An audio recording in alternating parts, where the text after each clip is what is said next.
Welcome to Solidworks video tutorials. In this video, we are going to see about the basics of the 2D sketching exercises. Exercise number 8. First, select new part. Then, click on the front plane for sketching. Now, underline, select the center line command and draw a vertical center line from the origin. Now, select center point arc and draw a arc with respect to the origin.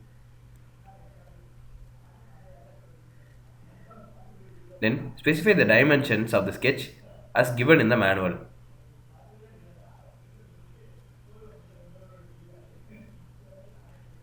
Provide the dimension of the arc by selecting the corners of the arc and the center of the arc.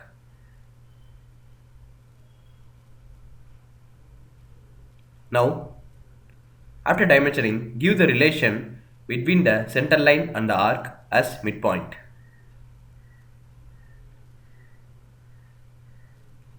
That's it. Our sketch is completed.